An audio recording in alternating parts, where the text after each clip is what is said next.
Le disciple, un conte de Patrick Buran-Sténas, publié au Mercure dauphinois.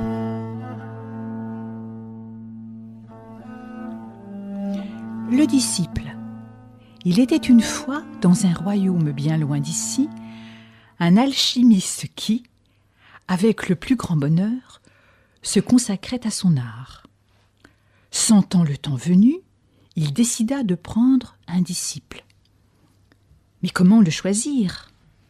Il devra être curieux, intelligent, humble, travailleur, respectueux, discret, sensible.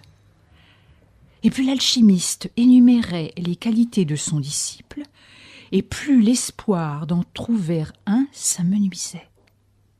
« Je connais tous les gens de ce royaume, se lamentait-il, et aucun ne semble convenir. Que faire ?»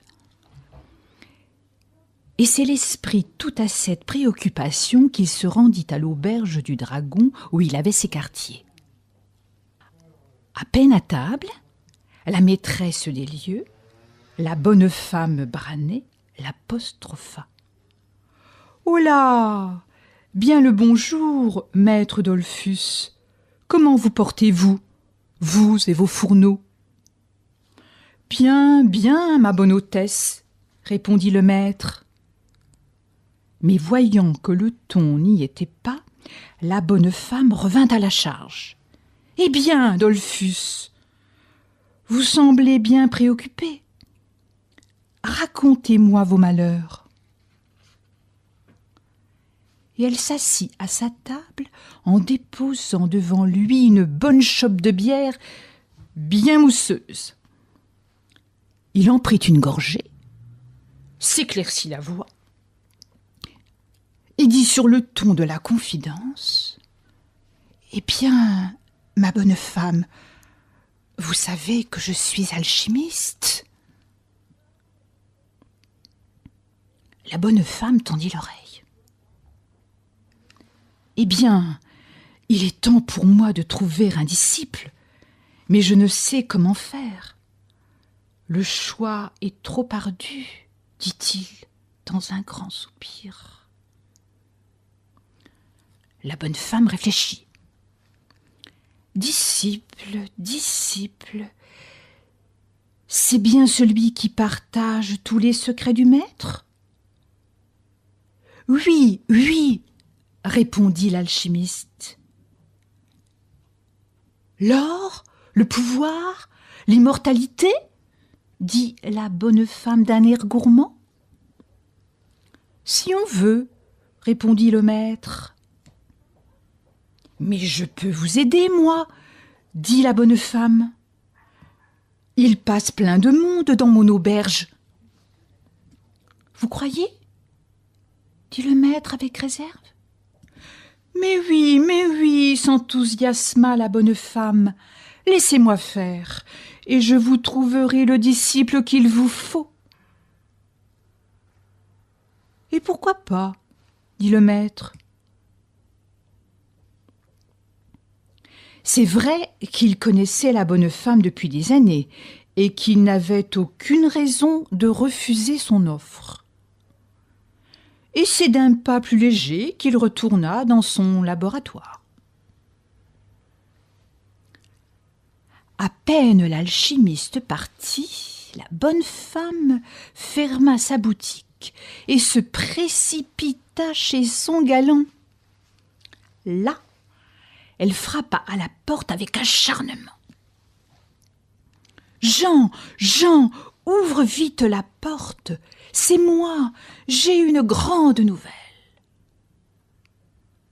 À force de taper, la porte s'entr'ouvrit et Jean apparut. C'était un grand homme à la belle prestance qui lui demanda d'une voix chaude : « Mais pourquoi diable fais-tu un vacarme pareil ? Tu vois bien que tu me réveilles, il est à peine midi. » Il faut dire que sa prestance et sa voix étaient bien utiles pour le métier qui était le sien. Il était aigrefin. et il avait échoué dans ce royaume après une fuite précipitée, loin d'un certain nombre d'autres lieux où il avait sévi. Pour le moment, il vivait au crochet de Dame Branée et avait déjà sérieusement entamé ses économies. « Jean, reprit-elle, notre fortune est faite. Tu sais, Dolphus, le vieil alchimiste de la rue Haute. »« Ah, ce vieux fou !»« Eh bien, il cherche un disciple. »« Et alors ?» répondit le drôle. « En quoi cela me concerne-t-il ?»« Mais réfléchis, grand nigaud, le disciple est celui qui peut, s'il est malin, posséder tous les secrets du maître. »« Peu, répondit Jean. Quel intérêt y a-t-il de posséder quelques vieux livres poussiéreux ou quelques cornues nauséabondes ? Moi, la seule chose qui m'intéresse, c'est l'or. Et toi aussi, ma chérie, se dépêcha de rajouter le fourbe. Mais enfin, réfléchis, Jean, que cherche un alchimiste ? Une lueur de cupidité s'alluma dans le regard de Jean. L'index sur le menton, les yeux dans le vague, il venait de comprendre. Il voyait des montagnes d'or rutiler sur son avenir. Et le plus fort, c'est que c'était cette gourde qui les lui apportait sur un plateau d'argent. D'une voix mielleuse, il dit « Mon amour, quelle idée absolument merveilleuse ! Mais comment convaincre le maître de me prendre pour disciple ?»« Rien de plus simple, dit la bonne femme. Il me fait confiance et vient manger dans mon auberge tous les jours. Tu connais ma force de persuasion et sa naïveté. Je me fais fort de te faire entrer dans son laboratoire avant longtemps. » Ce qui fut dit, fut fait.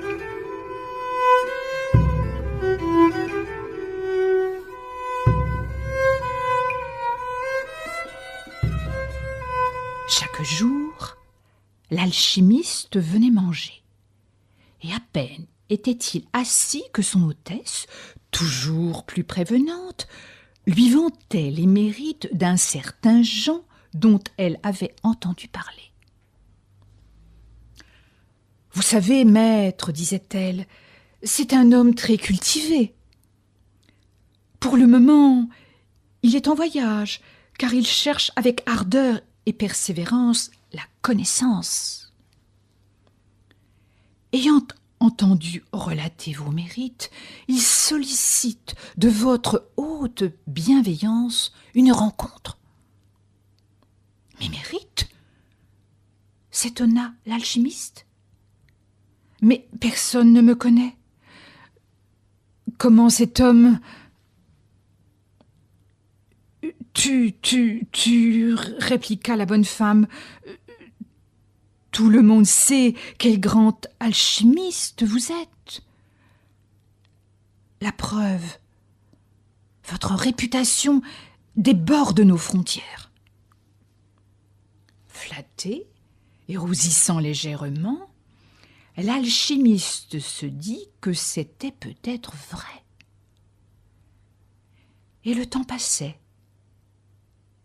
Et son hôtesse avait si bien fait les choses que maintenant c'était le maître qui demandait des nouvelles de Jean.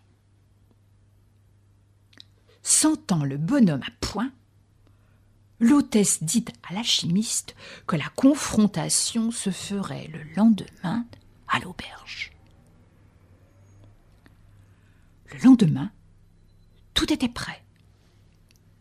Jean, habillé comme un grand voyageur, les bottes pleines de terre aux pieds, un grand manteau de cuir poussiéreux et un curieux chapeau de fourrures exotiques sur la tête, entra dans l'auberge.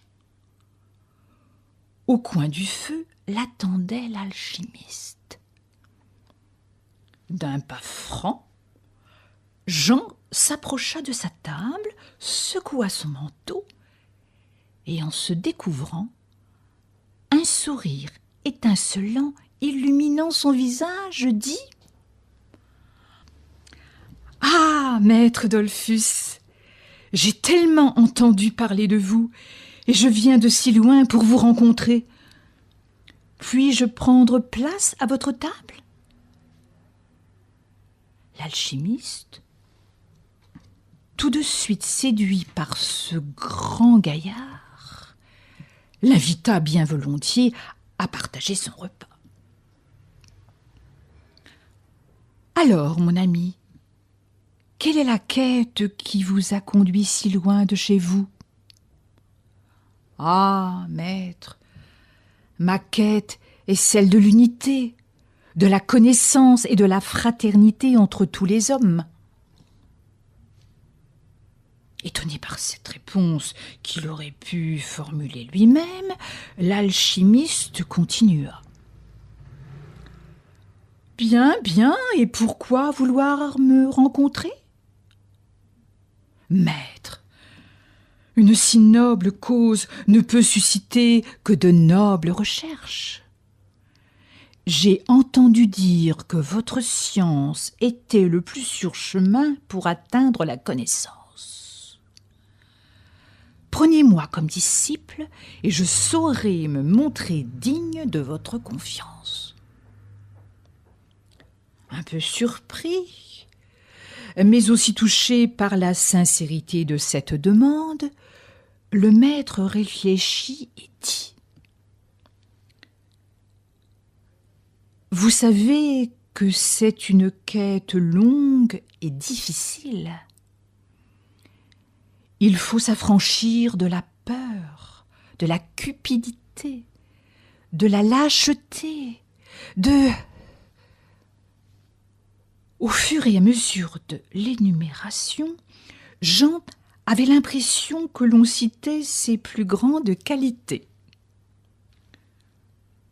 Beaucoup travailler, beaucoup donner, peu recevoir. Êtes-vous prêt à tous ces sacrifices pour l'art ? Oh oui, dit Jean avec exaltation. Eh bien, mon fils, dit le maître, qu'il en soit ainsi. Présente-toi à mon laboratoire demain à minuit. C'est en trinquant et en riant que les deux hommes se séparèrent tard dans la nuit.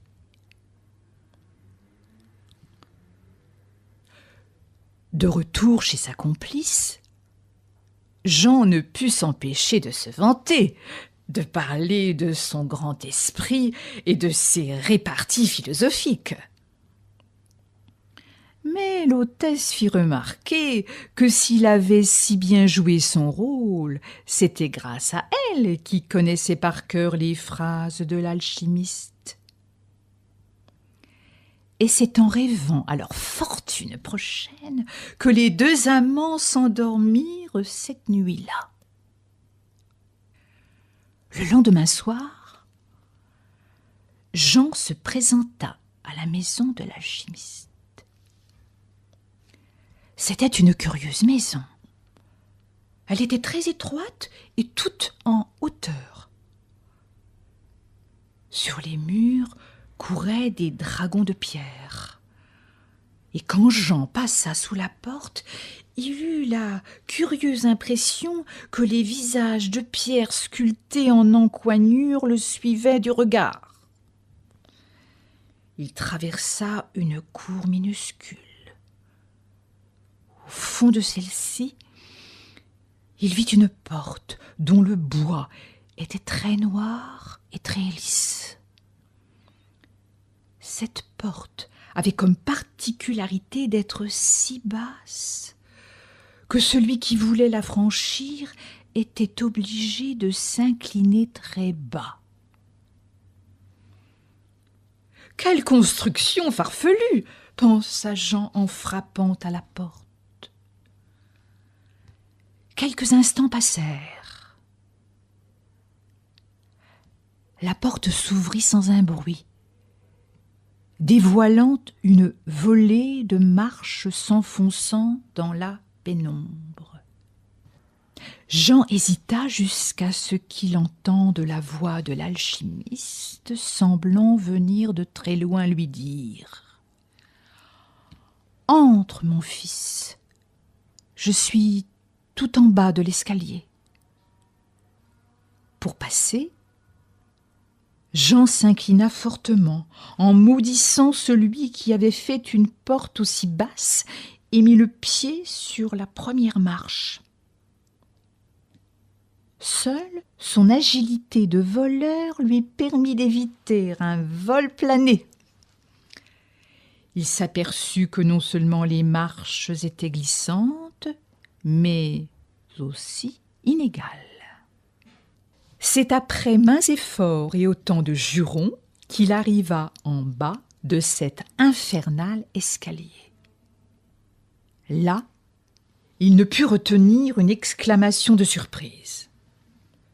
Le laboratoire était intégralement taillé dans un roc brillant de mille feux, comme éclaboussé par l'énorme foyer qui ronflait dans le fond. D'un côté de ce foyer étaient creusets, cornues, alambics. De l'autre, fioles multicolores dont certaines irradiaient de lumière pourpre ou violine. Sur le mur de gauche, du sol au plafond, s'alignait une multitude de livres dont certains semblaient si vieux qu'un simple regard aurait pu les faire tomber en poussière. Mais ce qui fascina le plus Jean, c'est ce qu'il y avait sur le mur de droite. Dans une niche, elle aussi creusée dans le roc, se trouvait la plus curieuse lampe qu'il ait jamais vue. Elle semblait en verre et avait la forme de 2 serpents enchevêtrés. Mais surtout, elle rayonnait d'une couleur rouge incroyable. Le plus curieux, c'est qu'aucune flamme ne semblait entretenir cette lampe. Jean sursauta quand l'alchimiste lui posa la main sur l'épaule, tellement fasciné par la lampe qu'il l'avait oubliée. « Elle est belle, n'est-ce pas ? Voilà le but de ta quête, la réponse à toutes tes questions. Elle est le début et la fin de toute chose. Elle est la clé de toute transmutation. » Le mot fit écho dans l'esprit de Jean. Dame Branet lui avait dit que la transmutation était la transformation du plomb en or. Toi aussi, dans de nombreuses années, tu auras la lampe perpétuelle. Dans de nombreuses années ? Pensa Jean. Certainement pas. Je l'aurai plus tôt que tu ne le penses, vieux fou. Allez, assez discuté, Idolphus. Ton apprentissage commence maintenant. Tu vois le feu là dans le fond ? Eh bien, il ne doit jamais s'éteindre.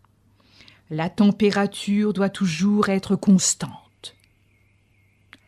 Charge à toi d'aller chercher le bois et de l'alimenter. Jean se dit que ce travail ne semblait pas bien fatigant et lui donnerait toute latitude pour voler la lampe.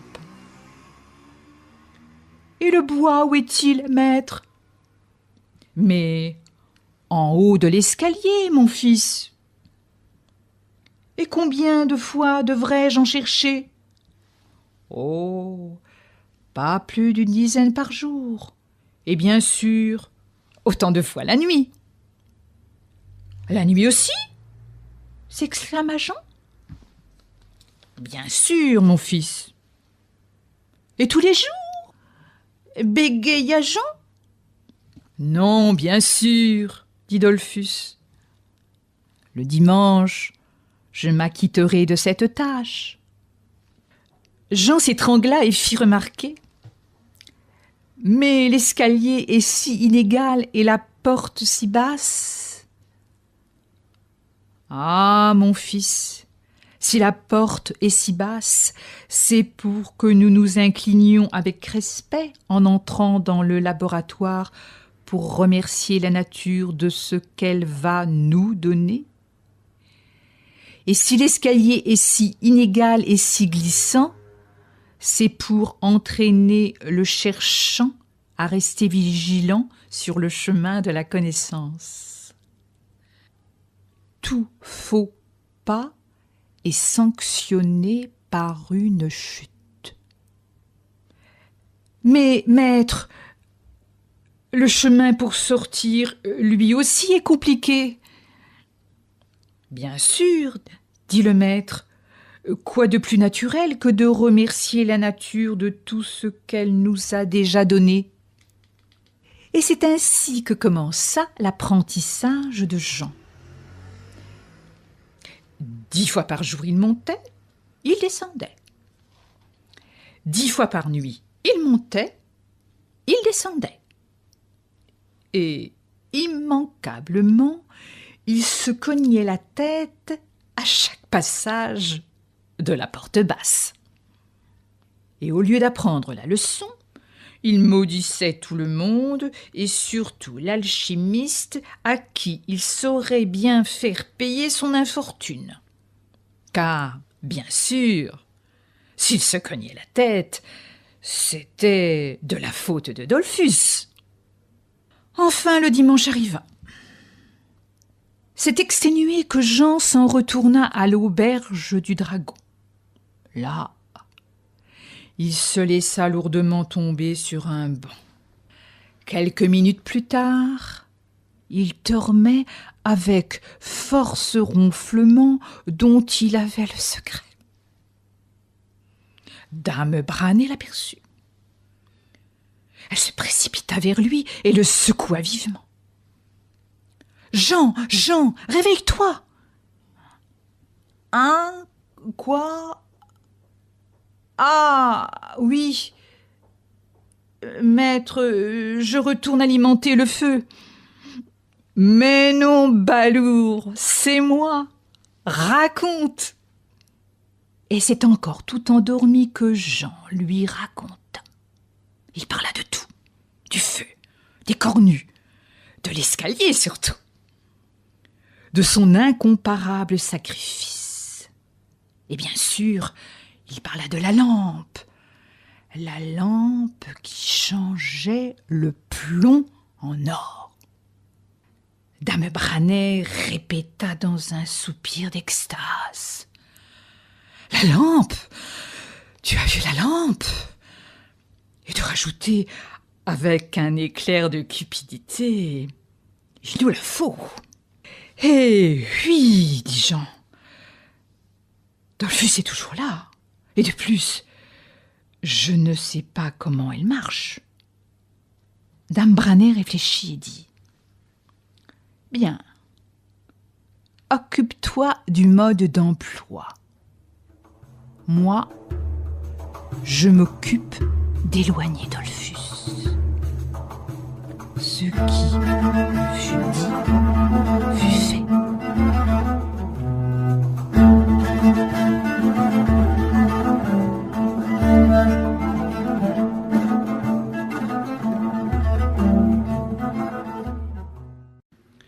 Après quelques jours de va-et-vient, Jean demanda à Dollfus. « Maître, vous m'aviez parlé des vertus transmutatoires de la lampe. Comme j'aimerais la voir fonctionner. » Maître Dollfus réfléchit et dit : « C'est un grand secret, mon fils. Si tu veux le connaître, il va falloir que tu me donnes la chose la plus précieuse que possède un homme. » Jean réfléchit à toute vitesse. La plus précieuse ? La plus précieuse ? Qu'est-ce que ça peut être ? Mon argent ? Mon cheval ? Ma maison ? Ma femme, peut-être ? Non, non, rien de tout ça. Ta parole. Jean resta éberlué. Ce vieux fou allait lui donner le plus précieux secret de l'univers contre sa parole. En réprimant un cri de triomphe, Jean prit sa plus belle voix, son air le plus solennel et dit : « Maître, jamais ce secret ne sera divulgué et jamais il n'en sera fait un mauvais usage. » « Bien, bien, dit le maître satisfait, suis-moi donc. »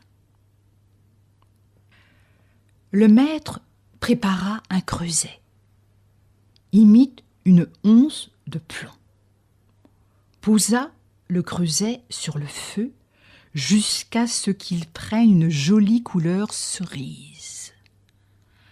Alors, avec déférence, il s'approcha de la lampe. De son sommet, il retira un petit bouchon de liège, préleva avec une aiguille de pin une petite goutte de liquide rubis. Avec précaution, il porta cette goutte au-dessus du creuset où le plomb était en fusion et lâcha l'aiguille. À l'instant où la goutte entra en contact avec le métal, le laboratoire tout entier fut illuminé de toutes les couleurs de l'arc-en-ciel. Le mélange se mit à pétiller, à chanter. Une lune miniature naissait dans le creuset, puis un soleil et enfin un minuscule dragon émeraude. L'animal fabuleux regarda par-dessus le creuset comme s'il réfléchissait. Puis, semblant prendre une décision, plongea au fond du liquide en fusion. L'alchimiste prit de grandes pinces pour se saisir du creuset qui avait repris une couleur normale. Il l'inclina au-dessus d'un marbre.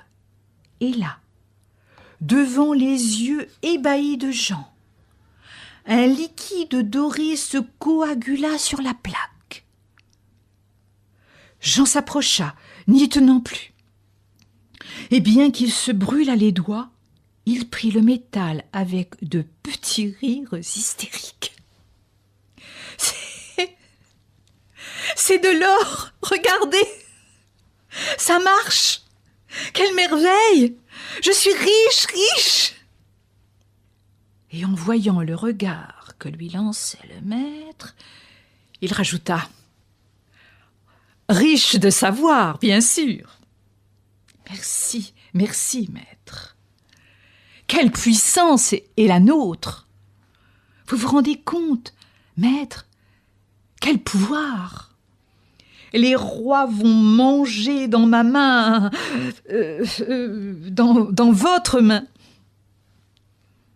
Tu calmes, mon fils. N'oubliez pas que c'est un secret. Personne ne doit savoir. Oui, bien sûr, se souvint Jean. Et en rigolant, il dit : vous avez, ma parole. Et de rajouter : maître, en souvenir de cette expérience fabuleuse, puis-je garder le métal ? Le maître le regarda. N'y voyant aucune malice, il le lui donna bien volontiers. Jusqu'au dimanche suivant, Jean regarda le métal sous toutes ses coutures, rêvant à chaque reflet, à chaque tintement. Jamais lors de cette semaine, il ne se plaignit de la porte basse ni de l'escalier. C'est avec plaisir qu'il alimenta le feu. Les jours passèrent et le dimanche vint. C'est dans un état d'excitation proche de la folie que Jean se précipita à l'auberge. Il ouvrit la porte à la volée, à 2 doigts de la décrocher de ses gonds. Il bouscula les quelques clients qui étaient là et se précipita vers dame Branet en entamant une espèce de danse tribale et en criant « Ça y est, je l'ai !» « Tu as quoi ? Répéta dame Branet. « Mais la méthode !»« Quelle méthode ?» dit-elle. En jetant un regard au client qui tendait l'oreille, il dit « Mais tu sais bien, la méthode !» Et il lui fit voir le métal doré qu'il tenait dans sa main. Les yeux de dame Branet s'agrandirent, et les clients eurent la surprise de les voir tous les deux entamer une gigue endiablée. Le soir venu, le dernier client parti, les 2 compères mirent au point leur plan. Dame Branet dit « Bien, tu as la méthode. Il ne reste plus qu'à retenir ce vieil imbécile de Dollfus assez longtemps pour que tu puisses voler la lampe. Je sais comment m'y prendre. Tiens-toi près de main. Tu auras toute la matinée. Ce qui fut dit fut fait.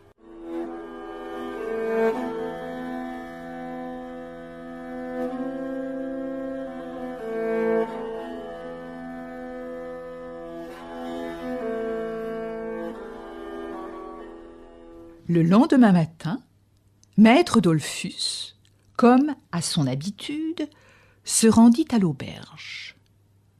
Il prit place à sa table et vit arriver une dame Branet dans un état épouvantable. Elle avait l'œil rouge, de grands cernes noirs sous les yeux et émettait sporadiquement des quintes de toux à fendre l'âme. Le maître la regarda étonné. Lui qui l'avait vue si fraîche la veille lui dit « Oh là, ma bonne femme, vous semblez bien mal en point. »« Mais non, répondit-elle en grimaçant péniblement un sourire. « Mais si, je le vois bien. Laissez-moi donc vous examiner. Venez à ma table. » Elle s'approcha de lui en titubant, fit 3 pas et s'effondra dans un bruissement d'étoffe. Le maître se précipita. Il héla 2 clients. « Oh là, vous autres, donnez-moi un coup de main. Aidez-moi à porter cette dame dans sa chambre. » L'un lui tint les jambes, l'autre les bras, le maître la main. Ils la conduisirent à l'étage et la couchèrent. Avec une toute petite voix, reprenant à peine conscience, elle dit « Laissez-moi maintenant. » Et comme les 3 hommes sortaient, elle rajouta « Non, pas vous, maître. Tenez-moi la main. Ça me fait tellement de bien. » Le maître s'assit près du lit et prit la main de la malheureuse. Il la trouva étonnamment fraîche pour une personne dans son état. Il dit « Dame Branet, il ne faut pas rester comme ça. Permettez-moi de vous laisser un instant pour que j'aille chercher un remède dans mon laboratoire. »« Non, restez près de moi, je me sens déjà mieux. » Ce fut seulement après-midi que Dollfus put quitter le chevet de dame Branet. Sa guérison spectaculaire l'étonnait encore sur le chemin du retour. Même les cernes avaient disparu après qu'elle eut demandé à se rafraîchir dans sa salle de bain. et s'est content d'un tel miracle qu'il retourna dans son laboratoire. Jean attendit un instant, tous les sens aux aguets. Il était dans le laboratoire depuis plus d'1 heure déjà. Et toujours aucun signe du maître. L'affaire semblait bien s'annoncer. Dame Branet avait fait du bon travail. Un dernier coup d'œil dans l'escalier, et Jean s'approcha avec précaution de la lampe. Il avança la main, sentit une douce chaleur, toucha la lampe. En proférant un affreux juron, il retira vivement sa main en regardant ses doigts qui se couvraient de cloques. « Cette maudite lampe brûle comme du feu !» cria-t-il. Regardant autour de lui, il remarqua le tablier de cuir près de la cheminée. Et c'est avec précaution qu'il entoura la lampe pour en faire un paquet qu'il fourra aussitôt sous son bras. Était-ce une illusion ? L'escalier semblait plus étroit. Il monta les marches 4 à 4. Était-ce une illusion ? La porte semblait plus basse. Il la franchit et partit en courant, alors que la porte de bois claquait violemment derrière lui. Sur les murs de la maison, les dragons de pierre grondaient et les visages semblaient si tristes. Le maître rentrait chez lui. Il ouvrit la porte, descendit l'escalier en criant « Jean, Jean, tu ne sais pas ce qui vient de m'arriver !» Pas de réponse. « Jean, où es-tu ? Oh, oh !» Arrivé au bas de l'escalier, il sentait plus qu'il ne vit que quelque chose manquait. L'atelier était froid, mort. Avec un frisson, il regarda la niche vide. Alors, il comprit. Plus de gens, plus de lampes. Le curieux malaise de Dame Branet. Il s'assit sur un petit tabouret, la tête entre les mains, en se répétant. Il avait pourtant donné sa parole. Ils étaient devant la cheminée de l'auberge. Jean avait démailloté la lampe et l'avait posée sur une table. Dame Branet avait préparé un gros creuset qu'elle avait rempli jusqu'à la gueule de plomb. Celui-ci était placé sur un grand feu qui ronflait. C'était le moment. Le grand moment. Retenant sa respiration, Jean s'approcha de la lampe. Et comme il l'avait vu faire par le maître, il retira le petit bouchon, prit une goutte de liquide rubis avec une aiguille de pin et laissa tomber le tout dans le creuset rougeoyant. « Regarde !» dit-il à sa complice. « Regarde cette merveille !» Rien. Il ne se passa rien. Pas de lune, pas de soleil. Ou pourtant si. Il se passa ceci. Le mélange bouillonna et un minuscule dragon rouge pointa son nez en dehors du creuset et dit d'une toute petite voix : « T'es qui, toi ?» Jean, interloqué, hésita et finit par dire : « Je suis le maître et je transmute. » Le dragon prit un air goguenard. « Toi, le maître ? Et en plus tu transmutes ? Quel grand prodige !»« Il suffit, s'énerva Jean. Fais-moi de l'or. » « De l'or ?» s'exclama le petit dragon. « Mais bien sûr, mon bon maître. » Et il disparut dans le métal hors fusion avec un grand éclat de rire. Dame Branet demanda à Jean si c'était toujours comme cela que se passait l'expérience. Oui, oui, se ressaisit Jean, tout va bien. Il saisit le creuset, le renversa sur le marbre prévu à cet effet. Et là, devant leurs yeux cupides, se coagula le métal doré. Jean poussa un soupir de soulagement. C'était de l'or, il était riche. Ils reproduisirent l'expérience toute la nuit. Et bien que le petit dragon rouge ne daignait plus réapparaître, à chaque fois, le plomb était immanquablement changé en or.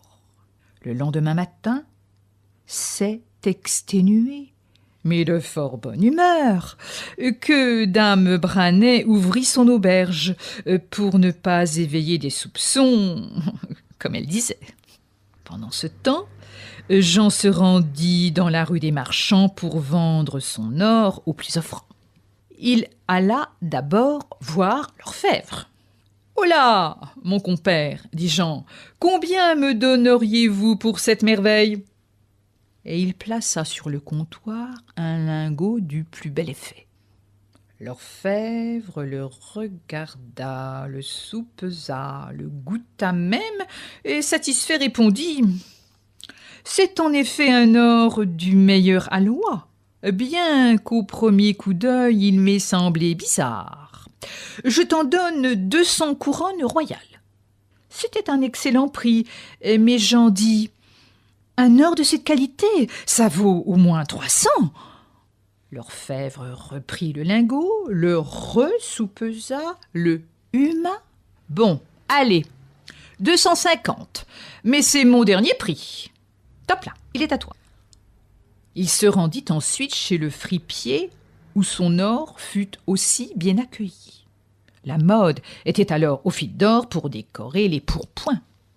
Il proposa son service au rôtisseur. Alors, disait Jean avec un sourire entendu, est bien plus facile à protéger que tes pièces de bronze, plus facilement transportables, et regarde comme il brille. Le rôtisseur céda et donna à Jean toutes ses économies. Il se rendit ensuite chez maître Anselme, le notaire.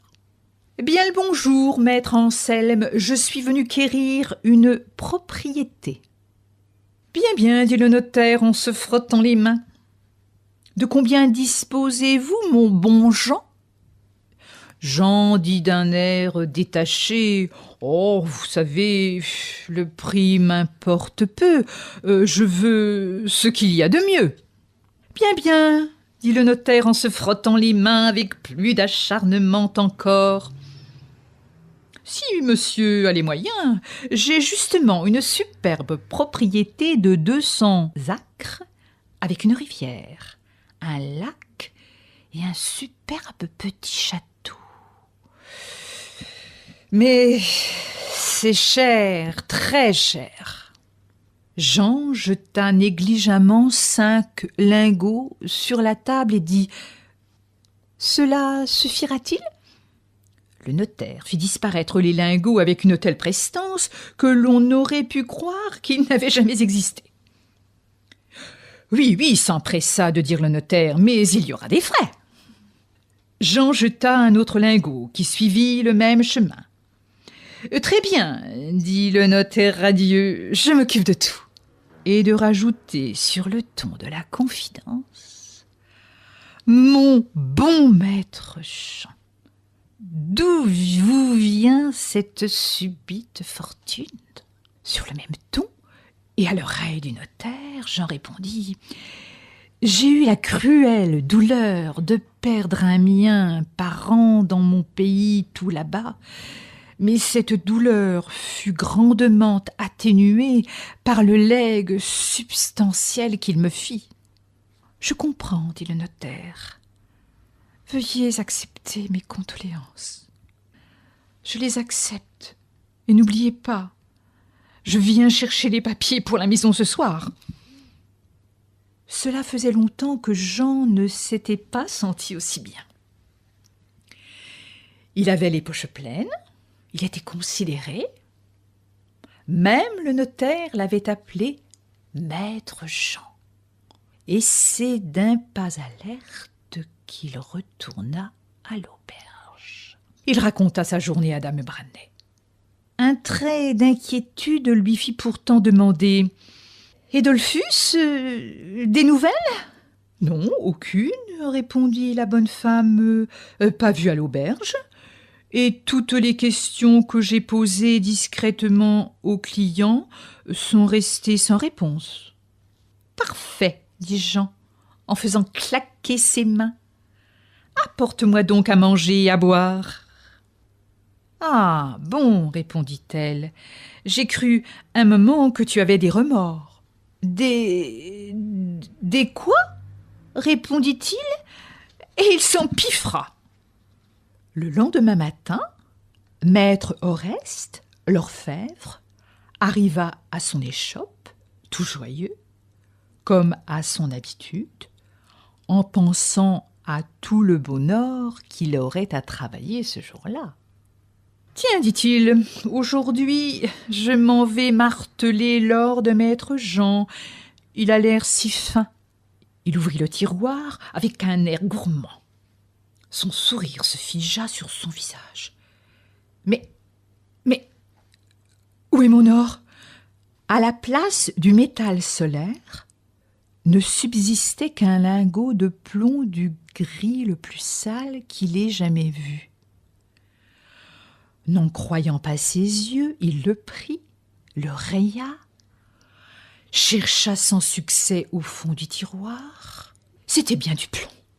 Alors, un cri de rage monta dans sa gorge. « Jean, ce chien de Jean, il m'a roulé. Je ne sais pas comment, mais il m'a roulé. » Et c'est l'écume aux lèvres qu'il se rua hors de sa boutique pour retrouver son voleur. Arrivé à la nouvelle maison de Jean, il vit qu'il n'était pas seul. Déjà, hurlant, pestant et tambourinant à la porte était le fripier, le rôtisseur, le notaire et bon nombre de personnes qu'il ne connaissait pas. L'on entendait des « Ouvre la porte, voleur! Notre or est devenu plomb! Rends-nous notre argent !»« Tu ne perds rien pour attendre, pandard, » dit le notaire. « Restez là, vous autres, je vais chercher le guet. » À l'intérieur de la maison, Jean n'en croyait pas ses yeux. Tout son or était redevenu plomb. Et en entendant la foule à l'extérieur, il comprit qu'il en était de même pour les autres. Dame Branet se précipita vers Jean. « Que se passe-t-il, Jean ?» dit-elle affolée. Jean, abattu, répondit d'une voix d'outre-tombe. « L'or de la transmutation, regarde !» Et il laissa tomber sur la table un lingot qui, au lieu du tintement sonore de l'or, fit un lamentable ploc de plomb. « Nous sommes perdus, » dit Jean. « Écoute cette meute dehors. J'ai même entendu le notaire dire qu'il allait chercher le guet. »« Enfuyons-nous, » dit dame Branet. « Impossible.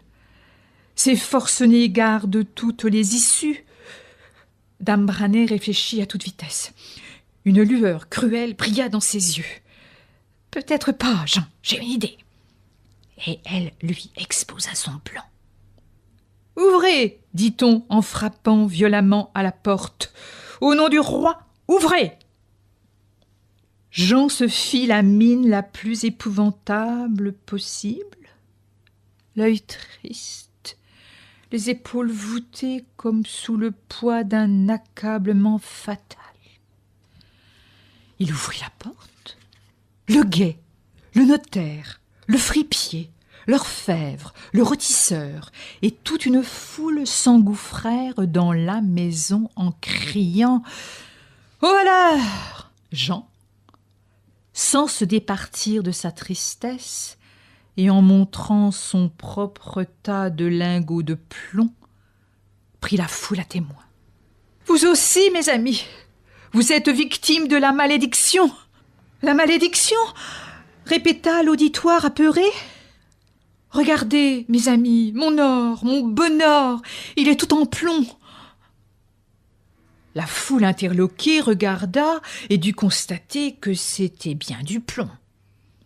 Le notaire répliqua en disant « Oui, bien sûr, je vois bien que c'est du plomb, mais qu'est-ce qui me prouve que c'était de l'or ?»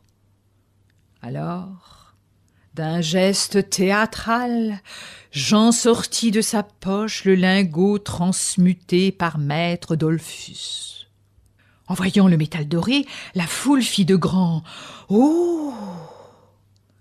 « Mais comment est-ce possible ?» dit le notaire, un peu moins sûr de lui. « Ah, sans doute, dit Jean en levant les yeux au ciel, parce que pour montrer ma grande piété, j'avais prévu de donner cet or à l'Église. Il aura été protégé de la malédiction par Dieu lui-même. » Devant une telle dévotion et une démonstration aussi éclatante, la foule ne put que se ranger auprès de Jean. « Mais qui alors ?» dit le rôtisseur. « Qui est assez vil pour commettre un tel acte ?»« Ah, ça, dit Jean, aucune idée. Bien que... Mais non. Mais si, répliqua le fripier. Si vous avez une idée, donnez-nous-la séant. Jean s'éclaircit la voix et dit, sur le ton de la confidence, n'avez-vous pas remarqué que depuis le début de la semaine, nous ne voyons plus maître Dollfus ? Dollfus, s'écria le notaire. Mais non, enfin, c'est un brave homme.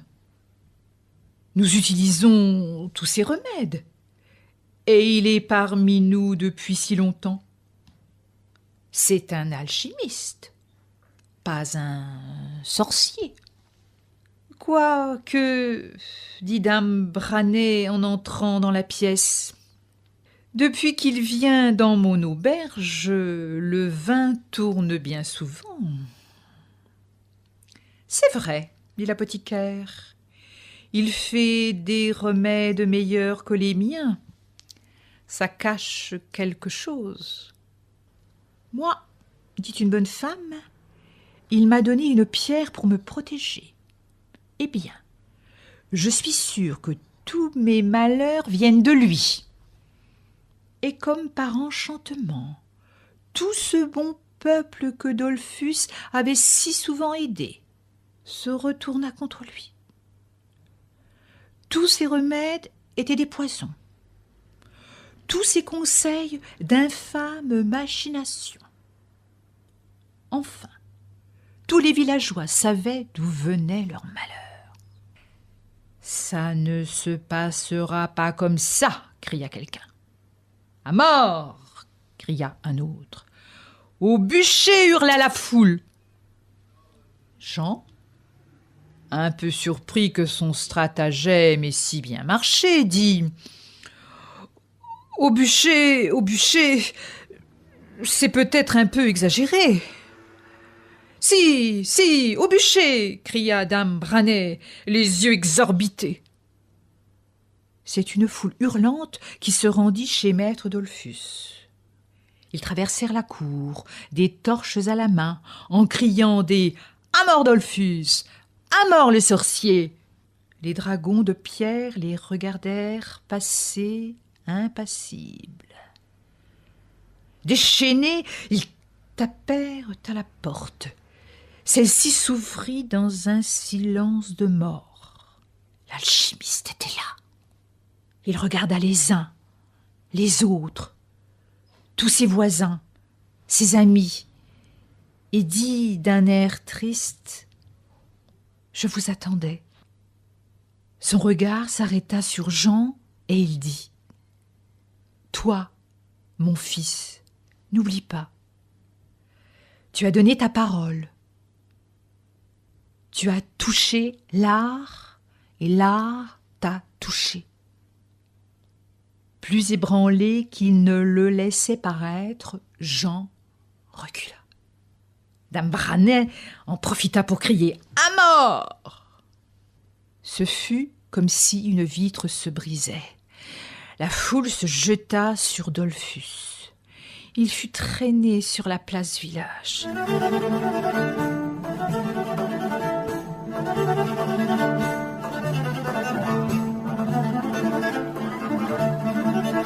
Là, un grand bûcher avait déjà été dressé. Chacun y avait participé. Chaque brindille avait un nom. Rancœur, frustration, vengeance, colère, peur, haine. C'est sur un tel bûcher que Dollfus fut hissé, sous les rires et les quolibets de la foule. Tout le monde était là, et même Jean que l'on avait poussé devant. Nul ne sait qui alluma le bûcher, mais bientôt, d'immenses flammes s'élevèrent autour du pauvre Dollfus. La dernière chose que Jean vit, c'est le visage du maître apparaissant entre deux flammes. Un visage paisible, sans peur. Il entendit distinctement la voix du maître lui murmurer « Va, mon fils, je te pardonne. Ce qui est donné est donné. Tu es toujours mon disciple. » Le visage disparut et Jean aurait pu jurer avoir vu à sa place un minuscule dragon émeraude. Le bûcher était froid maintenant. Les cendres n'étaient pas seulement sur la place, mais aussi dans le cœur de chacun. Les gens rentraient chez eux en silence, sans même oser se regarder. Derrière les volets clos, chacun se retrouvait face à lui-même. Les jours passèrent et la vie reprit son cours. Bien sûr, on évitait soigneusement de parler de Dollfus. Les gens oubliaient. Il est des événements qu'il n'est pas bon de garder en mémoire. Tout le monde oubliait, sauf un. Jean. La vie n'avait plus de saveur. Il ne mangeait plus, ne dormait plus. Dame Branet ne cessait de le harceler pour qu'il fasse de l'or qui tienne cette foi. Sans cesse, il pensait à l'alchimiste. Lui, un étranger, avait été accueilli comme un fils par cet étrange bonhomme. Sur sa bonne mine, il lui avait donné son secret le plus précieux. Alors il se rendit à la cave, là où il avait caché la lampe. Il approcha la main et la prit sans se brûler. C'est d'un pas tranquille qu'il quitta cette maison, alla jusqu'à la rue haute, traversa la cour. Les dragons de pierre se faisaient face et les visages étaient souriants. La porte s'ouvrit sans difficulté. Et pour la première fois, il la passa sans y penser et sans se cogner. L'escalier, qu'il avait trouvé si rebutant, l'invitait à descendre. C'est en glissant, plus qu'en marchant, qu'il atteignit le laboratoire. Là, il prit la lampe et la replaça dans la niche. Au milieu de lumières multicolores, il s'assit et dit « Je suis enfin chez moi. »